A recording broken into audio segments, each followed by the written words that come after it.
आपके साथ मैं हूँ वरुण दुबे। और गजब की कमज़ोरी भारतीय बाजारों में आज देखने मिली है। जी हाँ, मैं कमज़ोरी कह रहा हूँ क्योंकि एक तो देखिए एडवांस डिक्लाइन देखिए 1900 शेयर डिक्लाइन हुए हैं और 990 शेयर एडवांसेस में है। ये आपको साफ बता रहा है कि मार्केट की जो ब्रेथ है वो काफ़ी वीक है। दूसरा, आज का ट्रेडिंग सेशन अगर आप देखें ना तो एक्चुअली ये फ्राइडे का रेप्लिका है। अब मैं इसको फ्राइडे का रेप्लिका क्यों कह रहा हूँ कि फ्राइडे को आप मार्केट का लो देखिए 11,090, आज 11,087। उस दिन का हाई 11,225.40, आज का हाई 11,225। तो फ्राइडे का लो, आज का लो, फ्राइडे का हाई, आज का हाई एकदम डिक्टो सेम है, लेकिन दोनों में एक डिफरेंस है। क्या? फ्राइडे को जब हम खुले थे उसके बाद मार्केट ने तेज़ी पकड़ी थी और उसके बाद मार्केट गिरे थे। आज मार्केट जहां खुले वहीं मार्केट ने हाई बनाया और उसके बाद गिरावट देखी। फ्राइडे को अगर आप देखें तो क्लोज 11,194 पे हुआ था, आज 11,132 के आसपास हो रहा है। तो ये कहीं ना कहीं आपको साफ बता रहे हैं कि मार्केट में कहीं ना कहीं थोड़ी दिक्कतें जो है वो शायद हो सकती है। वैसे भी इसका जिक्र हमने आपको पीछे कुछ ट्रेडिंग सेशन में किया था कि शायद आपको अगले कुछ दिनों में थोड़ी गिरावट देखने मिल सकती है और उसी तरह की गिरावट जो है वो आपको एक्चुअली देखने मिल रही है। और ये साफ जाहिर हो जाता है एक्चुअली बैंक निफ्टी को देख के। 3.5% के आसपास की गिरावट, 800 पॉइंट बैंक निफ्टी गिरा है। वो तो केवल आज आईटी स्टॉक्स थे, उसके बदौलत थोड़ा बहुत मार्केट बच गया। अगर ये आईटी स्टॉक्स नहीं होते ना तो आज मार्केट में अच्छी खासी गिरावट होती है, लेकिन रोज़ यही हो रहा है, कोई एक ना एक हैवी वेट आता है और मार्केट को बचाता है। अब ये कितने दिन तक चलेगा पता नहीं। और अगर हैवी वेट्स के तरफ से सपोर्ट मिलना बंद हुआ और बैंक निफ्टी का गिरना बंद नहीं हुआ तो आपको जम के बिकवाली जो है मार्केट्स में देखने मिलेगी। लेकिन जो मैंने आपको शुरुआत में बताया कि कैसे पिछला लो और आज का पिछला हाई और आज का लो, आज का हाई एकदम सेम था फ्राइडे का ट्रेडिंग सेशन वाला, लेकिन आज हम जहां खुले वहीं हमने टॉप बनाया। ये एक बहुत बड़ी दिक्कत की बात है, तो इसको याद रखना। और इसके ऊपर अगर आप देखें तो आज ग्लोबल मार्केट्स भी अच्छे थे। डाउ फ्यूचर्स देखिए जब हम बंद हो रहे थे करीब 124 पॉइंट के आसपास की तेज़ी, जो 120 पॉइंट के आसपास की तेज़ी प्रिसाइसली बोलूँ तो आपको डाउ फ्यूचर्स में देखने मिल रही थी। उसके बावजूद इंडियन मार्केट्स इस तरह की गिरावट दिखाई है, तो ये चिंताजनक बात है। और ये कहीं ना कहीं थोड़ा बता रहा है कि शायद थोड़ी वीकनेस जो है वो मार्केट्स में आपको देखने मिल सकती है इन लेवल से भी। सबसे पहले तो 11,100 हम तोड़ के नीचे जाएंगे, उसके बाद 11,050 के आसपास जाएंगे, देखते हैं उसके बाद हम रुकते हैं या नहीं। अगर उसके बाद भी नहीं रुके तो 9,950 9,900 के आसपास का लेवल जो है वो आपको ये देखने मिल सकता है। तो याद रखिए, लग रहा है कि थोड़ा वीकनेस है मार्केट में। आई होप कि ग्लोबली ऐसा कुछ इवेंट हो जाए, होगा तो क्या कोरोना की दवा को लेके होगा, उसके अलावा हो भी क्या सकता है।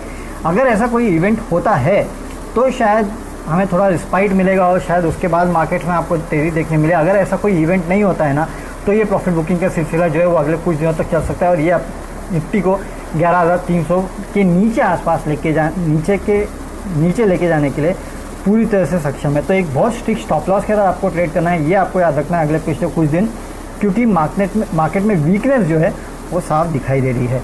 चलिए अब सवाल जवाब का सिलसिला यहाँ शुरू करते हैं। ओके, एक मिनट। हाँ, सवाल जवाब का सिलसिला शुरू करते हैं। ओके, लोग बोल रहे हैं avoid banks, definitely avoid banks. Okay, Ramesh Madhav और डाइफोडी पूछ रहे हैं बजाज फाइनेंस और डी मार्ट पे व्यू। देखिए, वैसे तो दोनों काउंटर्स मुझे अच्छे लगते हैं। अगर आप लॉन्ग टर्म के लिए लेना चाहते हो तो मुझे किसी भी काउंटर में प्रॉब्लम है नहीं। जहाँ तक आप एक मिनट। ओके, बजाज फाइनेंस किस पे आ गया है? 3,500 से हम बोलते थे, हाँ 3,100 पे आ गया है। तो चलिए अब ये वो उस लेवल पे आ गया है जहाँ से ख़रीदारी बनती है। 3,000 का स्टॉप लॉस रख के काउंटर को ट्रेड कर सकते हैं और लंबी अवधि के लिए लेना है तो और भी बेटर है। 3,500 के लेवल के आसपास के लिए इस काउंटर को फिलहाल ट्रेड कर सकते हैं। तो 3,000 नीचे और 3,500 ऊपर ये आपका ट्रेड होना चाहिए। जहाँ तक डीमार्ट की बात है तो देखिए ये काउंटर 2,400 से गिर के 2,300 के आसपास से लगातार गिर के रिजल्ट्स के बाद 1,900 के लेवल तक गया था। हमने तब भी आपको खरीदारी की सलाह दी थी। इन लेवल्स पर भी मैं कहता हूँ कि अगर गिरता है ये स्टॉक तो आपको खरीदारी करके चलना चाहिए। नो डाउट हो सकता है कि फंडामेंटल्स थोड़े वीक हो इस काउंटर के, क्योंकि रिजल्ट शायद उतने अच्छे नहीं थे और आउटलुक भी उतना खास नहीं है। हो सकता है कि पब्लिक स्पेंडिंग में आपको थोड़ी कमी देखने मिले, यानी कि आप और मैं पब्लिक वैसी बात कर रहा हूँ, उसमें आपको थोड़ी कमी देखने मिले। उसका इम्पैक्ट शायद इस कंपनी के नतीजों पे आएगा, लेकिन ये कंपनी जिन स्ट्रॉन्ग हैंड्स के पास है वो शायद इस कंपनी में स्टेक अपना जो है या फिर स्टॉक अपने जो है इतनी जल्दी ऑफलोड नहीं करेंगे और हर गिरावट में इस काउंटर में खरीदारी होते हुए आपको दिखाई देगी। इसके लिए कह रहा हूँ कि गिरावट आती है तो आपको इस काउंटर में ख़रीदारी करके चलना चाहिए, ये तो है।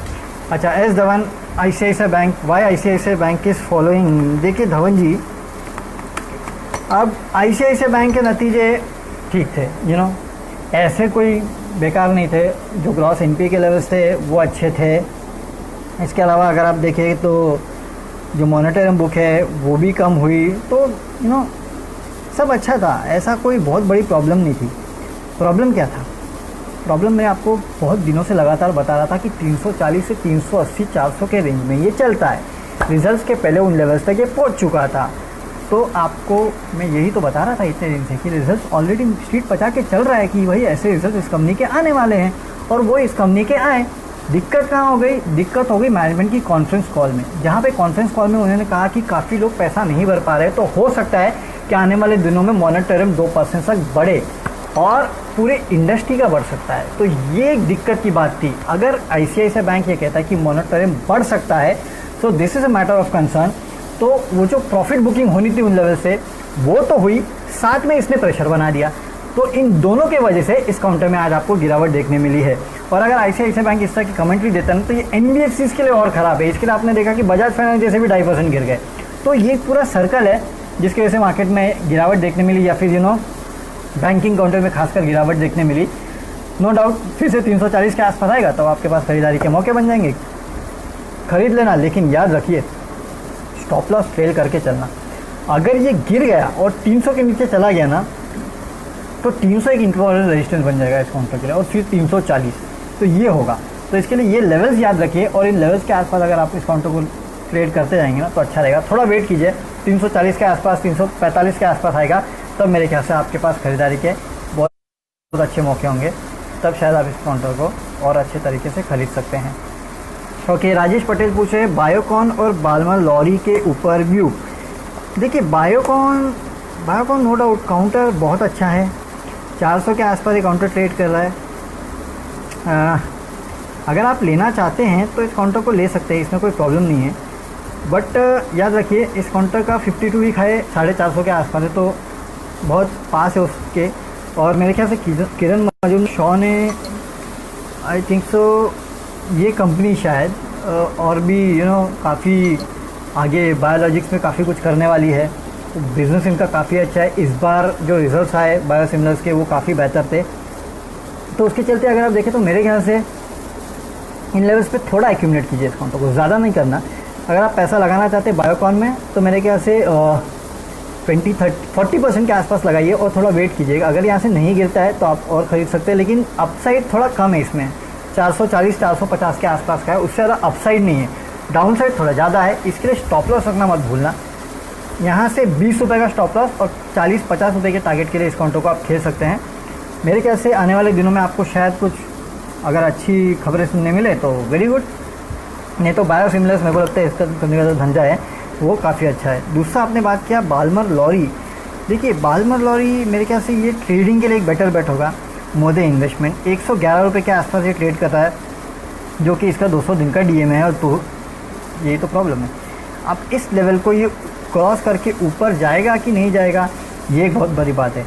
अगर इस लेवल को क्रॉस करके ये ऊपर जाता है और टिकता है ना उसके ऊपर, तो मेरे ख्याल से फिर आपको इस काउंटर में फ्रेश खरीदारी देखने मिल सकती है, जो इस काउंटर को 125 के आसपास तक लेके जा सकता है, लेकिन 125-130 के आसपास। लेकिन अगर उस लेवल पे पार नहीं कर पा रहा है, वहाँ से नीचे लगातार आ रहा है ना, तो ये काउंटर आपको दिक्कत दे सकता है। मेरे ख्याल से नॉट अ प्रिफर्ड बेट। इससे अच्छे काफ़ी सारे काउंटर्स हैं जहाँ पे शायद एक क्लियर व्यू है कि क्या होने वाला है, तो वहाँ शायद आप ज़्यादा बेटर होगा कि पैसा लगा सकते हैं। यशपाल सिंह 1100 शेयर्स, टाइटन 92 क्या है, 92 नहीं होगा 920 होगा मेरे ख्याल से। देखिए अब टाइटन वही होगा 1000 रुपये के रेंज के आसपास ये काउंटर ट्रेड करता है। देखिए वही 1000 रुपये के आसपास आ गया, 1070, 1040 के आसपास। यहाँ से मोस्ट प्रॉब्ली 20 रुपये का अपसाइड है ज़्यादा से ज़्यादा, 1090, 1100 मैक्सिमम। उसके बाद इस काउंटर में शायद गिरावट देखने मिलेगी। अगर गिरावट हुई तो वापस से 900 के आसपास आएगी। ये बहुत दिन से ना ये ट्रेडिंग रेंज में ट्रेड कर रहा है। ऊपर अगर आप देखें तो 1000, 1100, नीचे अगर आप देखें तो 850 से 900। अब वो गोल्ड चल रहा है लगातार कि भाई गोल्ड चल रहा है, तो उसके चलते जो गोल्ड को रिलेटेड कंपनी है वो चलनी चाहिए। भाई लोगों के पास पैसा है क्या 50,000 रुपये का गोल्ड खरीदने के लिए? आप वो तो सोचिए। इन्वेंट्री गेन ज़रूर होगा, लेकिन जहाँ 100 लोग आते थे खरीदने के लिए, वहाँ 10 ही लोग आएंगे तो खरीदने के लिए। आप ही सोचिए, आप जाके खरीदोगे 51,000 के आसपास का गोल्ड? बहुत मुश्किल है भाई साहब, बहुत मुश्किल है लोगों के लिए। हो सकता है कि बड़े लोग शायद खरीद भी ले, लेकिन आप एक नॉर्मल कॉमन आदमी का सोचिए, 50,000 का सोना खरीदना बहुत मुश्किल पड़ता है भाई साहब। हो सकता है कि इन कंपनीज़ को इन्वेंट्री गेन हो कि भाई कभी 25,000 का सोना रखा था तो आज अगर बेचेंगे तो उससे इन्वेंट्री गेन हो जाएगा, लेकिन अगर इसी लेवल पे गोल्ड रहा तो इन कंपनियों का होगा क्या? मैं वो सोच रहा हूँ कभी कभी, वॉल्यूम कहाँ से आएंगे? तो ये एक दिक्कत की बात है। तो लेट्स सी, अभी तो फिलहाल ट्रेड कीजिएगा। मैं पहले बोलता था कि 2 क्वार्टर आपको देखना है, हाँ 2 क्वार्टर अभी भी आपको इस काउंटर को देखना है कि शायद रिवाइवल आता है कि नहीं आता है गोल्ड की डिमांड को लेके, क्योंकि ऑलरेडी मैनेजमेंट इसको हाईलाइट कर चुका है कि इवन दे डोंट नो कि कब तक इस पूरा रिवाइवल आएगा। तो लॉन्ग टर्म के लिए अगर जब लेना है ना आपको, तो 900 के आसपास आएगा ना, तब लॉन्ग टर्म के लिए ले लीजिएगा। अभी क्योंकि यहाँ से गिरने की संभावना ज़्यादा है, इसके लिए मैं आपको सिर्फ थोड़ा सचेत कर रहा हूँ। कंपनी अच्छी है, फंडामेंटल्स अच्छे हैं, पेरेंटेज अच्छा है, सब कुछ अच्छा है, लेकिन पता नहीं यार, मुझे 50,000 का सोना जब मैं देखता हूँ ना तो मुझे वॉल्यूम्स को लेकर थोड़ी चिंता हो जाती है, इसके लिए थोड़ी दिक्कत है और कुछ नहीं। चलिए, प्रेम शंकर शर्मा हिंदुस्तान जिंक के बारे में पूछते हैं। देखिए बहुत अच्छा काउंटर है हिंदुस्तान जिंक। हालांकि वेदांता जो है इस काउंटर की पेरेंट है, और मेरे ख्याल से कुछ केस है जिसकी सुनवाई आज कल में होनी है। नो डाउट वो वेदांता को लेके नहीं है,